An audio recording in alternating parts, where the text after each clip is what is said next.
Can my homeschooler get college credit while in high school?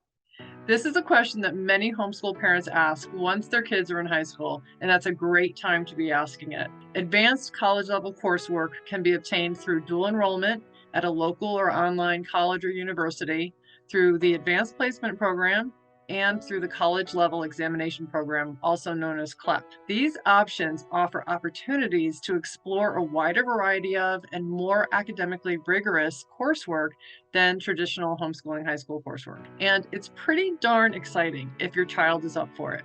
I'll discuss all of these in this two-part series, but in this first part, we're going to focus on dual enrollment. Now, just so we're on the same page, dual enrollment programs allow high school students to take college-level courses while still in high school. And these courses are usually offered through a local college or university, in person, online, or a hybrid model. And students can earn both high school and college credit for successfully completing them. I learned this when my daughter was in 10th grade, and I really didn't believe it. You could double dip by taking one semester-long college-level course and earn a full year high school credit along with college credit? This blew my mind. My daughters dual enrolled at both the community college and at a Christian university, where they took some in-person classes and some online classes. In many states, community college tuition and fees are free or partially covered. In my state, however, we have to pay for dual enrolled courses if our student takes them directly with a college or university. However, our homeschoolers are allowed to take up to 2 high school courses on site at the public school for free, including dual enrolled community college courses. Now, no matter what state you're in, these things can change annually, so you'll want to check with your own state, local community college, and or local public high school before you get started. And because figuring all of this out can be intimidating and confusing, I know it was for me, I'm going to go over the following in this video, which is going to provide so much knowledge and boost your confidence and clarity in the area of dual enrollment ins and outs. We're going to cover dual enrollment admissions basics, dual enrollment procedures, selecting courses and professors, and the basics on how to include the dual enrolled information in your student's transcript. And at the end, I'll also provide an overview of my transcript workshop along with a link and limited time promo code if you're looking for help pulling that together. Hey, I'm Kathleen Rumford, and I homeschooled my daughters across 15 years through high school and dual enrollment, and I'm sharing this information with you to help you gain confidence and clarity for homeschooling the high school years. To make sure you don't miss any videos on homeschooling high school, please like this video and subscribe to my channel. By you liking and or subscribing, even commenting, you're telling YouTube that this was valuable and they'll push it out to more homeschoolers. So let me quickly walk you through how I went about things with our local community college. Even if this is not your community college, you're going to learn a lot by going through this process with me. So let's start with the basics of dual enrollment admissions. To begin with, I'm typing in homeschool dual enrollment NVCC, Northern Virginia Community College. So let's click on this dual enrollment admissions link. To participate in a dual enrollment program, homeschoolers typically need to meet certain eligibility requirements, which can vary depending on the program and the college or university offering the courses. For this particular community college, we can see that the homeschool student needs to submit an application for admission, be studying at the high school junior or senior level, have parental permission, meet one of the criteria below demonstrating readiness for each of the college level credit-bearing courses in which they want to enroll. They can show readiness via a placement test, PSAT scores, SAT scores, or ACT scores. Plus, they have to meet any course prerequisites. Now, every college's website is going to look different, but I expect that they all require similar information. Okay, so next, let's look at dual enrollment procedures. Those are going to take us through exactly how to go about the admissions and enrollment process. We're going to click on the Community College tab here rather than the Public High School tab. Something to note is that when you're dealing with a college or university, the procedures are written to the student, not the parent. They'll talk to parents, but they want students to step up and own their education. Okay, step 1 is for the student to look at the course catalog and discuss courses with their parent or homeschool instructor. We're going to go a little bit deeper on this, on choosing courses and sections a little bit further on, so let's skip past this for now. Step 2, submit the online admissions application and get the student's ID and login access to their online student account. That's a pretty easy step. Step 3, the 3 items needed in this step are number 1, students must submit a current homeschool high school transcript with everything they've completed to date. And again, my transcript workshop could help you with that. The second thing they need are the scores from either the placement test at the community college, the SAT, ACT, or PSAT. And then third, proof of any prerequisites needed for any of the courses that they want to enroll in. Most of the time, the entry-level courses your student will be taking won't have any prerequisites to start. For step 4, the 2 items needed are documentation that your county agrees that you're actually a homeschooler, and there are a few options listed for that, but we just used our notice of intent document and email that we sent to the county declaring that we were homeschooling that current year. And the other item needed in this step is the completed dual enrolled recommendation form. Let me quickly show you that because I want to make sure you see that you need to leave enough time to figure these things out and get all the pieces pulled together to ensure your student can get enrolled. You can see here that you're going to include course names, numbers, and sections on this form. I'll show you how to determine those in just a moment. Now, once you complete all of the items in these steps successfully, the dual enrollment coordinator will use this form to enroll your student in the classes that they've listed, or at least they're going to try.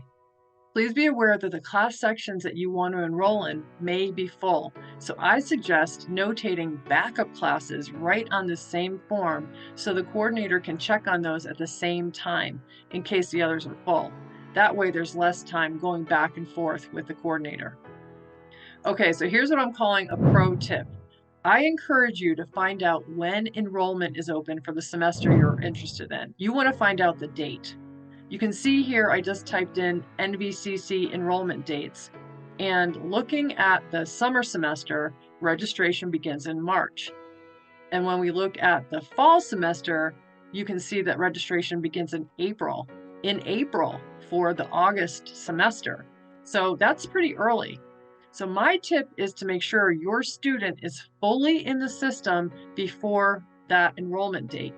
Go through the admissions process, have your student take the placement test or provide eligibility scores, choose classes all ahead of time, get the form filled out ahead of time, and get everything to the enrollment coordinator ahead of time so they can enroll your student on the first day possible. Why? Because non-dual enrolled students most likely already had an opportunity to enroll earlier than your student. So you want to increase your chances of getting the courses you want by enrolling as soon as your student is able. Okay, in step 5, you'll get confirmation of the courses your student was enrolled in, and then step 6 is payment. As you can see, all of this can be time consuming and maybe a bit stressful. So I highly recommend if you ever get stuck, call the college or university admissions directly and ask for help. That's what they're there for. Now, when it comes to selecting courses and professors, I'll walk you through a few tips that could save you lots of time and frustration.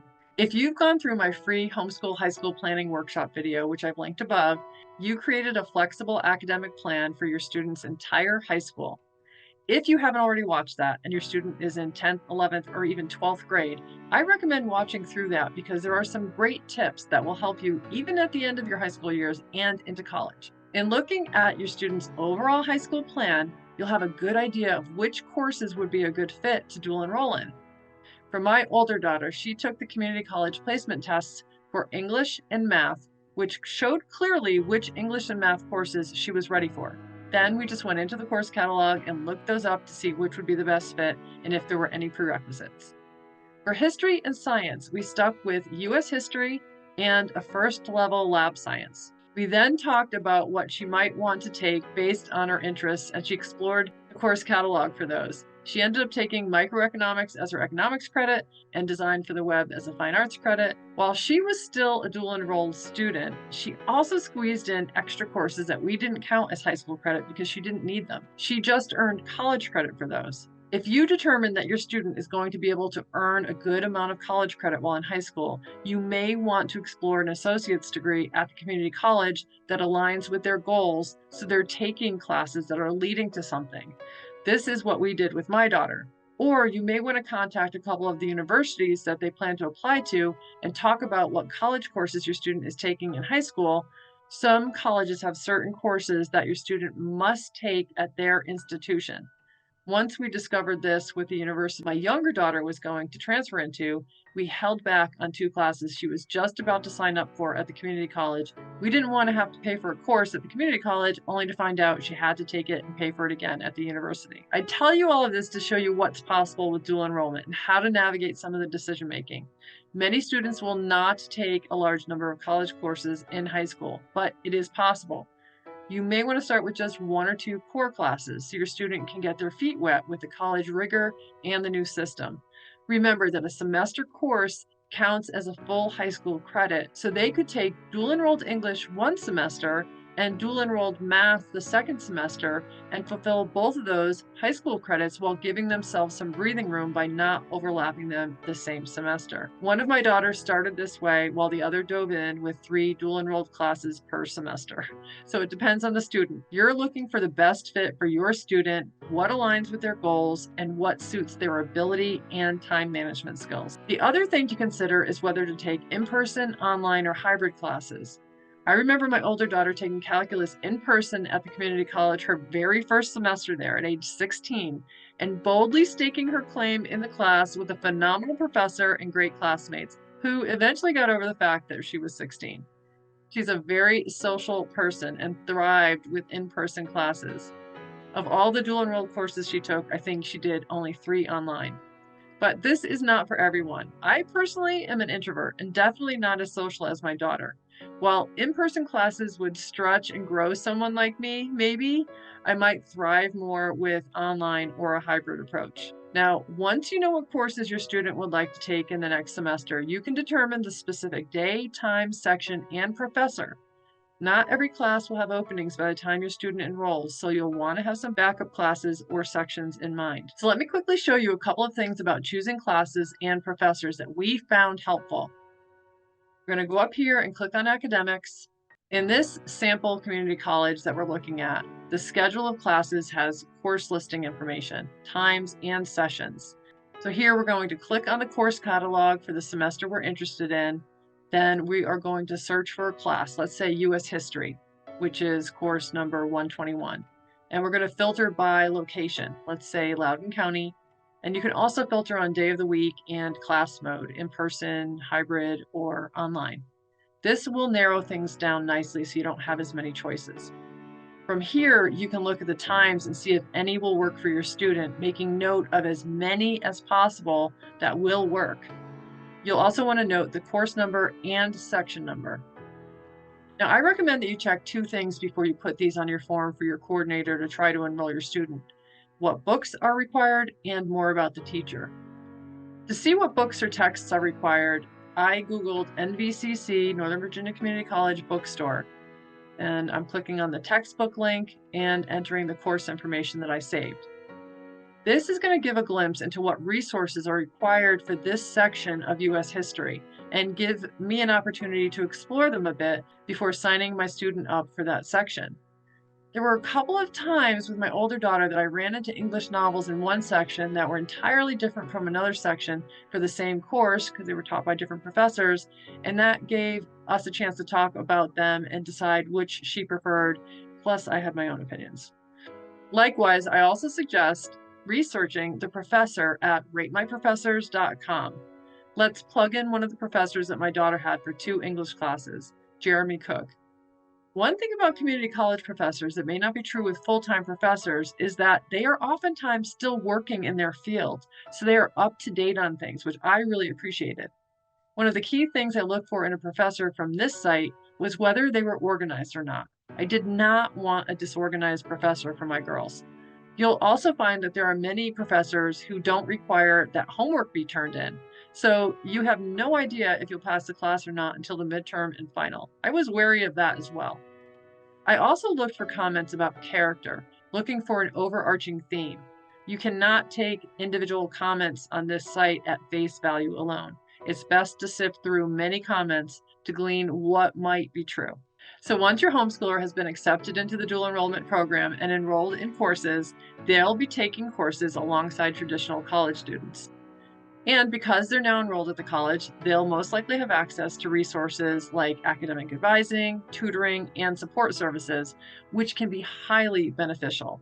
By taking college level courses, homeschoolers not only earn both high school credit and college credit, but they can push themselves academically and gain valuable experience in a college setting.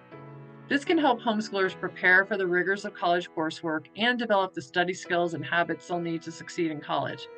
Plus, as a homeschooler, having a transcript from a college can add credibility and validation to the homeschool high school transcript and help homeschoolers stand out in the college admissions process by demonstrating that they are prepared for the academic challenges of college. One thing to note here is that dual enrolled courses should be denoted as such on the high school transcript and earn an extra grade point when determining weighted GPAs on the high school transcript. I covered detailed specifics on both how to create a one-page transcript and how to calculate weighted and unweighted GPAs in my transcript workshop, which I've linked in the description with a limited time coupon code. While dual enrollment is a wonderful way for homeschoolers to earn college credit, there are other options, which I discussed in part 2 of this series. But before you head over there, if you have any questions or comments, please drop them in the comment section below. And if you found the video helpful, please like the video and subscribe to my channel so you don't miss other videos related to homeschooling high school. Okay, head over to part 2 and I'll see you over there.